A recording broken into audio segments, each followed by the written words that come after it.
Business manager account যেহেতু create করব, all tools থেকে দেখাচ্ছে না, এটা দেখালে আবার আপনারা সবাই কনফিউজড হয়ে যাবেন। এই যে এখানে ডাউন অ্যারো আছে, হ্যাঁ, ড্রপ ডাউনে ক্লিক করবেন, এই যে ক্রিয়েট এ পোর্টফোলিও, মানে বিজনেস পোর্টফোলিও, এটাতে ক্লিক করবেন। ঠিক আছে, আমি আবার দেখাচ্ছি, এই যে এখানে ড্রপ ডাউনে ক্লিক করবেন, এই যে ক্রিয়েট এ বিজনেস পোর্টফোলিও, এটাতে ক্লিক করবেন। ওকে, তো এখানে আপনাদের বিজনেস ম্যানেজার অ্যাকাউন্টের একটা ইন্টারফেস চলে আসবে। ঠিক আছে, তো এখানে বিজনেস নাম দিবেন হচ্ছে, কথার কথা, এটা কি আবার ফ্রিল্যান্সার, আমি নিজে জীবনেও লিখে নাই এটা। আচ্ছা, বিজনেস পোর্টফোলিও নাম আপনারা নরমালি যে কোনো নাম দেয়া যায়, ব্র্যান্ড নেম দেয়া যায়, বাট আপনারা আপনাদের পেজের যে নাম দিয়েছেন সেটা দিবেন কাইন্ডলি। ঠিক আছে, আমি আবারও বলছি, পেজের যে নাম দিয়েছেন ওটা দিবেন, কারণ আপনারা নতুন তো। বিজনেস ম্যানেজার অ্যাকাউন্ট খোলার পর যদি সাসপেক্ট করে আহ, আহ, আহ, কি বলে, মেটা, তাহলে হচ্ছে আপনাদের অ্যাকচুয়ালি পুরা অ্যাড অ্যাকাউন্ট রেস্ট্রিক্ট করে দিবে, বিজনেস ম্যানেজার অ্যাকাউন্ট রেস্ট্রিক্ট করে দিবে, তখন অনেক বিপদ হবে। এই জন্য নর্মালি আমি এখন চাইলে যে কোনো নামেই আমার বিজনেস ম্যানেজার অ্যাকাউন্ট খুলতে পারি। ঠিক আছে, আমার কোনো অসুবিধা নেই, আমি খুলতে পারবো। বাট আপনারা খুলতে পারবেন না, আপনাদের ক্ষেত্রে একটু প্রবলেম করবে। ঠিক আছে, তো এই জন্য অবশ্যই এখানে নিজেরা যে যে নামে ব্র্যান্ড নেমটা দিয়েছেন ওই ব্র্যান্ড নেমেই খোলার চেষ্টা করবেন। এখানে আপনাদের নিজেদের ফার্স্ট নেম এন্ড সারনেম দিবেন, অবভিয়াসলি ফেসবুক নামের সাথে ম্যাচ করে দিবেন।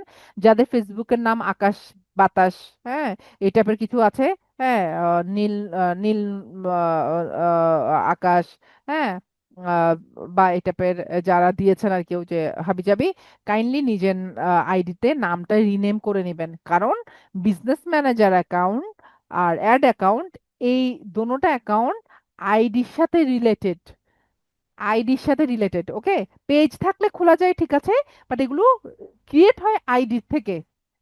সো আইডিতে যদি প্রবলেম হয়, আইডি যদি রিয়েল মনে না হয়, তাহলে এগুলো রেস্ট্রিক্ট করে দিবে আপনাদেরকে, যতই আপনার পেজ থাকুক না কেন।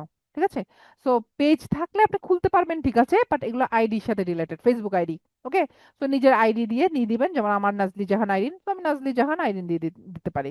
এখানে বিজনেস একটা ইমেল অ্যাড্রেস আছে, এই বিজনেস ইমেল অ্যাড্রেস, ওই ইমেল অ্যাড্রেসটা দিবেন যে ইমেল অ্যাড্রেসটা দিয়ে আপনার ফেসবুক আইডি ওপেন করা। যেমন আমার ফেসবুক আইডিতে আমার দুটো ইমেল অ্যাড্রেস দেয়া, একটা হচ্ছে এটা এটা দেয়া না, এটা আমার শোকেস ইমেল, একটা হচ্ছে এই ইমেল অ্যাড্রেসটা দেয়া। ঠিক আছে, কারণ এটা আমি শোকেস করছি, করতে হচ্ছে কারণ আমার বিজনেস ম্যানেজার অ্যাকাউন্টে গিয়ে আপনারা ইমেল অ্যাড্রেসটা দেখতে পাবেন।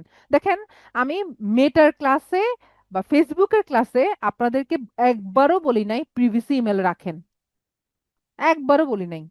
আমি আমাদের টুইটার ক্লাস থেকে শুরু করেছি বলা যে আপনাদের একটা ইউনিক ইমেল থাকা উচিত, যে ইমেল দিয়ে আপনাদের অ্যাকাউন্টগুলো খোলা উচিত, যে ইমেল কেউ জানবে না। বাট মেটাতে এটা করা খুবই টাফ হয়, কেন? কারণ ক্লায়েন্টকে আমাদেরকে হচ্ছে ইমেল অ্যাড্রেস দিতে হয় আমাদেরকে অ্যাক্সেস দেওয়ার জন্য, তাই না? এর জন্য আমি দুটা রেখেছি ইমেল, একটাতে যদি কোনো ইস্যু হয় যেটা আমি শোকেস করে ফেলছি, আর একটা প্রিভিসিওয়ালা ইমেলও আছে, আমার প্রবলেম হবে না।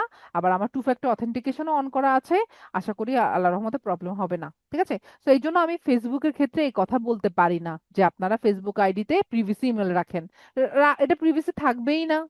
তাই আমার বাকি ইনস্টাগ্রাম, টুইটার, পিন্টারেস্ট, লিঙ্কডইন এগুলোতে যে ইমেল দেয়া, ওই ইমেল আমি ফেসবুকে ইউজ করি নাই।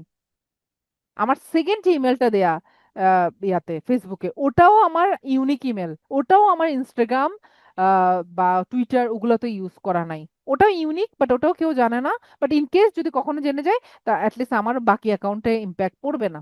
হ্যাঁ, তো এই জন্যই আমার ওভাবে দেয়া। ঠিক আছে, সো এখানে ওই ইমেল ইউজ করতে হবে যে ইমেল আপনার ফেসবুক আইডিতে আপনি ইউজ করেছেন লগ ইনের ক্ষেত্রে বা অ্যাকাউন্ট ক্রিয়েটের ক্ষেত্রে। আমার দুটা অ্যাড করা আছে, আপনার যদি একটা অ্যাড করা থাকে, যে এটা অ্যাড করা আপনি ওটা দিয়েই খুলবেন এখানে। ঠিক আছে, ওই ইমেলটা দিবেন, ওই ইমেলটা না দিয়ে অন্য ইমেলও দেওয়া যায়, বাট ওই ক্ষেত্রে আপনাকে ওরা সাসপেক্ট করবে, আপনার বিজনেস ম্যানেজার অ্যাকাউন্ট আপনি ওপেন ক্রিয়েট করতে পারবেন না। ঠিক আছে, সো ইমেল অ্যাড্রেস দেওয়ার পর ক্রিয়েটে চলে যাবেন। এটা তারা ক্রিয়েট করবেন না, কারা করবেন না এবার এই লিস্ট বলবো। ঠিক আছে, যারা এখনো পর্যন্ত ফেসবুকের পেজে অনেক, মানে মনে করেন 20-30টা ফলোয়ার্স গেইন করতে পারেন নাই, যারা ফেসবুক পেজে এখনো 20-25টার মতো কন্টেন্ট পাবলিশ করতে পারেন নাই, যাদের এনআইডি ভেরিফিকেশন করা নাই ফেসবুকের আইডিতে, নট পেজ, আইডিতে, এনআইডি ভেরিফিকেশন করা নাই, ঠিক আছে? এবং এনআইডিটা অবশ্যই স্মার্ট এনআইডি কার্ড হতে হবে, অনলাইন কপি দিয়ে। এটা ইন্টারন্যাশনাল না, এটা কমন সেন্স যদিও। তারপরে আমি অনেক স্টুডেন্ট পাই এত হাইলি এডুকেটেড, এই ধরনের কোশ্চেন করে যে আপু আমার অনলাইন কপি এনআইডির, এটা দিয়ে কি ভেরিফিকেশন হবে? কি ধরনের কথা হইতে পারে? মেয়েটা কি আমাদেরকে চিনে? চিনে তো না, তাই না? তো নর্মালি গভর্নমেন্ট এমন তো না যে আপনি এনআইডি দিলে হচ্ছে আপনি একটা ভুয়া একটা এনআইডি দিলেই মেয়েটা নিয়ে নিবে, এমন তো না। সেটাকে স্ক্রিনিং করবে কিভাবে? গভর্নমেন্ট, যে আমাদের যে গভর্নমেন্ট থেকে এনআইডি প্রোভাইড করা হয়, ওগুলো ইনফরমেশন থাকে, তো ওরা এভাবে ভেরিফাই করতে পারে, ঠিক আছে? সো আপনি এমন তো হলে যে কেউ হচ্ছে এনআইডি দিয়ে বা ফেক একটা কপি বের করে এনআইডি দিয়ে যে কোথাও ভেরিফাই করে ফেলতে পারতো। ভেরিফিকেশন হবে না, সবার প্রত্যেকের আলাদা ইউনিক হচ্ছে আইডি আছে।